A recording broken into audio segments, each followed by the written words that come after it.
नमस्कार और the deep dive में आपका स्वागत है। आज हम एक ऐसे दस्तावेज पर बात करने वाले हैं जिसे बनने में लगभग 2 दशक लग गए। जी हाँ, पूरे 19 साल। 19 साल। हम बात कर रहे हैं भारत और यूरोपीय संघ के बीच हुए मुक्त व्यापार समझौते की, जिसे कई लोग अब कह रहे हैं मदर ऑफ ऑल डील्स। मजाक में ही सही, पर बात में दम है।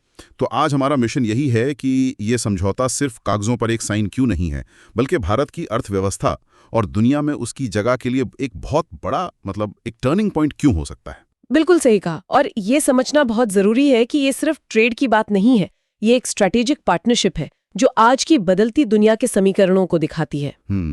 इसका मकसद सिर्फ सामान खरीदना बेचना आसान बनाना नहीं है। असल मकसद है मार्केट में गहरी पैठ बनाना, इन्वेस्टमेंट को खींचना और सबसे जरूरी जो ग्लोबल सप्लाई चेन्स हैं उन्हें एक नया आकार देना। तो वे इस कहानी को शुरू से समझते हैं। इसकी टाइमलाइन ही अपने आप में एक कहानी है। बिल्कुल। बातचीत 2007 में शुरू हुई, फिर 2013 में अचानक रुक गई और उसके बाद पूरे 9 साल की खामोशी। 9 साल बहुत लंबा समय है। ऐसा लगा जैसे ये डील ठंडे बस्ते में चली गई। फिर 2022 में कोविड के बाद माहौल बदला, बातचीत फिर से शुरू हुई और आखिरकार 27 जनवरी 2026 को इस पर मुहर लग गई। ये 9 साल का गैप क्यों आया? ऐसा क्या था जिस पर बात इतनी अटक गई थी? ये सवाल बहुत अहम है। ये जो 9 साल का गैप है ना, ये दिखाता है कि मुद्दे कितने गहरे और जटिल थे। भारत और यूरोपीय संघ दोनों की अपनी अपनी चिंताएं थीं। जैसे कि देखिए, भारत अपने किसानों, अपने छोटे उद्योगों को बचाना चाहता था, जबकि यूरोपीय संघ डेटा सिक्योरिटी और कुछ बाजारों में ज्यादा पहुंच जैसे मुद्दों पर अड़ा हुआ था। लेकिन 2022 में जो वापसी हुई, वो सिर्फ एक बिजनेस का फैसला नहीं था। अच्छा। उसकी पीछे का स्ट्रेटेजिक ट्रस्ट का बढ़ना, दुनिया में चीन पर निर्भरता कम करने और भरोसेमंद पार्टनर्स के साथ काम करने की सोच मजबूत हुई। तो ये एक जियोपॉलिटिकल कदम भी था। ये सिर्फ अर्थशास्त्र नहीं, इसमें काफी हद तक भू राजनीति भी शामिल है। बिल्कुल। और ये भी याद रखना चाहिए कि ये भारत का 22वां मुक्त व्यापार समझौता है। ये दिखाता है कि भारत अब ग्लोबल ट्रेड के लिए कितना तैयार है। वाह। चलिए अब जरा आप इसके आकार को समझते हैं। जब हम कहते हैं कि ये एक बहुत बड़ी डील है, तो इसका मतलब क्या है? इसका मतलब बहुत बड़ा है। आप सोचिए, एक तरफ भारत जो दुनिया की चौथी सबसे बड़ी अर्थव्यवस्था बनने की राह पर है, और दूसरी तरफ यूरोपीय संघ जो दुनिया का दूसरा सबसे बड़ा इकोनॉमिक ब्लॉक है।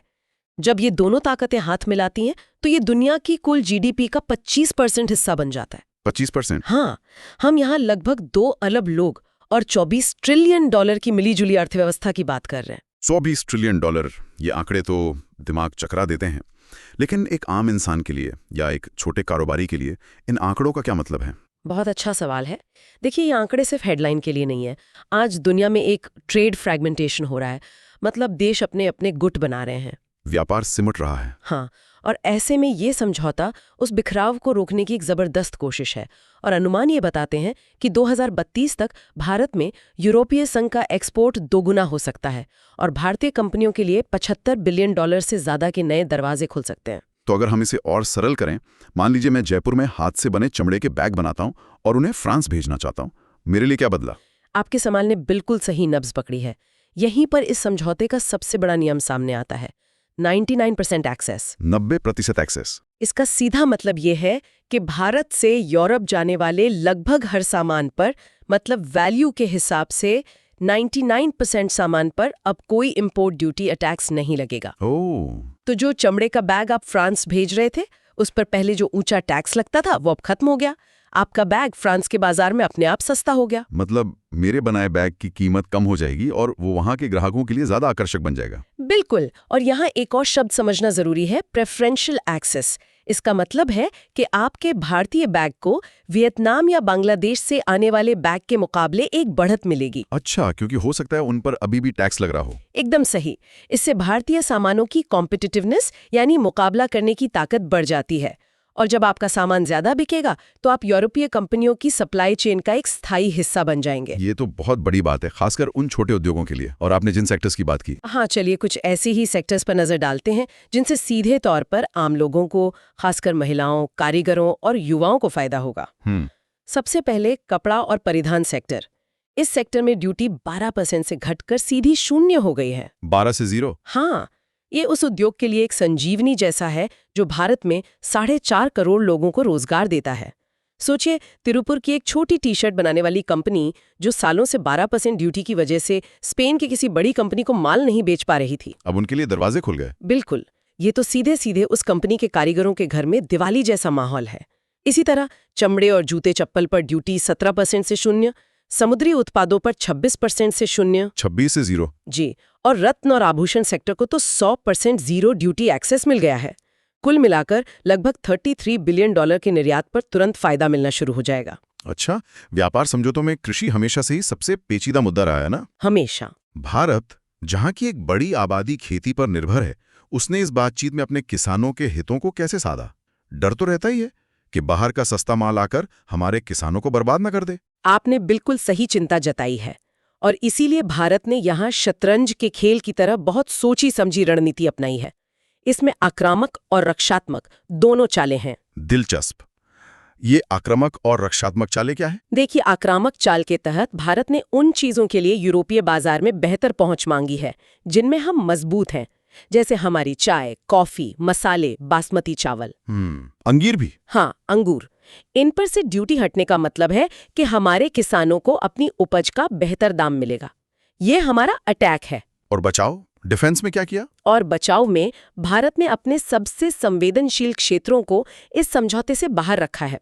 डेयरी उत्पाद, पोल्ट्री, गेहूं, सेब, इन क्षेत्रों को यूरोपियन कंपटीशन से पूरी तरह बचाया गया है। मतलब दूध, दही, मक्खन पर कोई असर नहीं? कोई असर नहीं। यहाँ लक्ष्य साफ था, देश की खाद्य सुरक्षा और करोड़ों किसानों की आजीविका से कोई समझौता नहीं।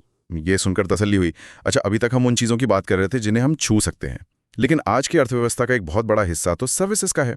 आईटी, बैंकिंग, पर्यटन, उस मोर्चे पर क्या हुआ? ये इस समझौते का एक और मजबूत स्तंभ है। सेवा क्षेत्र दोनों अर्थव्यवस्थाओं का सबसे तेजी से बढ़ता हुआ हिस्सा है। यहाँ भी एक संतुलन बनाया गया है। यूरोपीय संघ ने अपने 144 सब सेक्टर्स में भारतीय कंपनियों को पहुंच दी है। और भारत ने जवाब में 102 सब सेक्टर्स खोले हैं। बिल्कुल। इसका सबसे बड़ा फायदा हमारी आईटी, फाइनेंस और एजुकेशन से जुड़ी कंपनियों को मिलेगा। अब उन्हें पता होगा कि यूरोप में काम करने के नियम क्या हैं और वो अचानक नहीं बदलेंगे। मतलब बिजनेस करने के लिए माहौल भरोसेमंद हो जाता है। सेवाओं से जुड़ा एक और पहलू है हमारे प्रोफेशनल्स, हमारे डॉक्टर, इंजीनियर, आईटी एक्सपर्ट्स।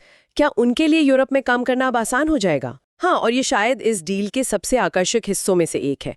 अब भारतीय प्रोफेशनल्स जैसे फ्रीलांसर्स या एक ही कंपनी के भीतर ट्रांसफर होने वाले कर्मचारियों के लिए यूरोप में काम करना आसान होगा। लेकिन यहाँ जो असली गेम चेंजर है वो है social security agreement. Social security agreement, ये क्या है?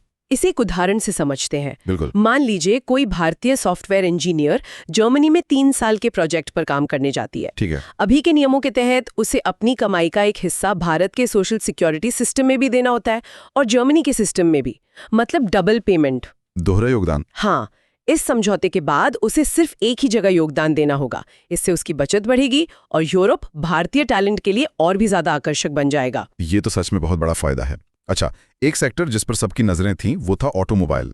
इस पर कैसे संतुलन साधा गया? क्या अब यूरोप की लग्जरी गाड़ियां सस्ती हो जाएंगी? हाँ, इस पर बहुत बहस हुई। यहाँ एक सोच समझकर दी गई ढील की रणनीति अपनाई गई है।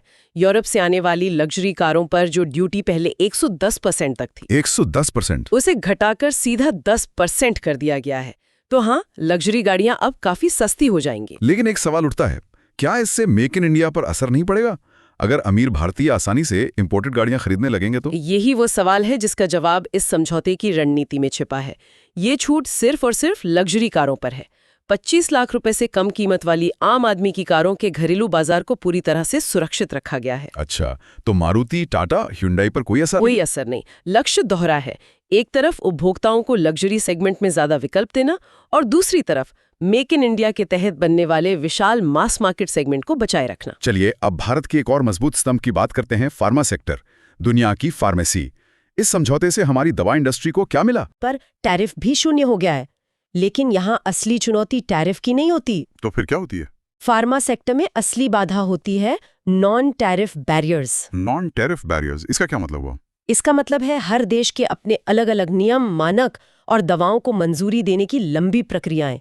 ये समझौता इसी प्रक्रिया को आसान बनाने पर जोर देता है। दोनों पक्षों के रेगुलेटर एक दूसरे के मानकों पर भरोसा करेंगे, जिससे मंजूरी की प्रक्रिया तेज होगी। इसे रेगुलेटरी ट्रस्ट कहते हैं। ठीक है, तो व्यापार, सेवाएं, फार्मा, ये सब तो आर्थिक पहलू हो गए।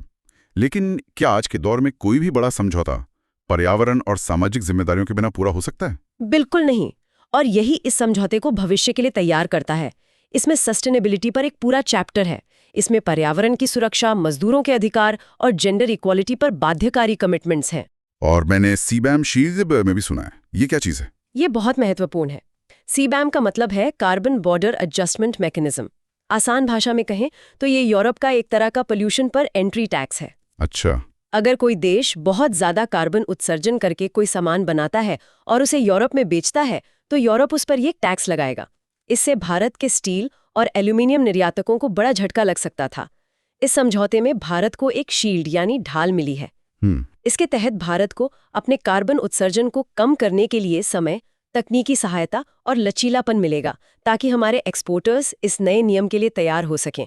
तो अब अगर हम इन सभी धागों को एक साथ जोड़ें तो एक बड़ी तस्वीर उभर कर आती है।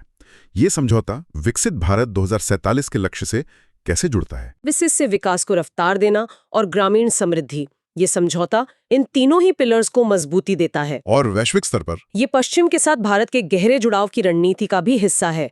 जैसा कि हमने हाल ही में यूके और EFTA देशों के साथ हुए समझौतों में देखा है।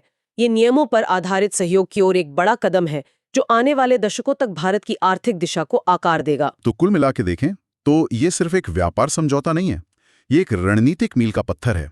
इसने भारत के कारीगरों, किसानों, IT पेशेवरों और निर्माताओं के लिए नए रास्ते खोले हैं और साथ ही घरेलू हितों की रक्षा भी की है। बिल्कुल, ये समझौता दो आर्थिक महाशक्तियों के गहरे एकीकरण की नींव रखता है। अब यहाँ से आगे विचार करने के लिए एक दिलचस्प सवाल ये है कि जैसे जैसे ये दोनों ताकतें और करीब आती हैं, ये साझेदारी आने वाले दशकों में न केवल वैश्विक व्यापार के रास्तों को बल्कि सांस्कृतिक और तकनीकी आदान प्रदान को भी कैसे एक नया आकार दे सकती है। एक दिलचस्प सवाल है। इसका असर सिर्फ हमारी जेब पर नहीं बल्कि हमारी सोच और हमारी दुनिया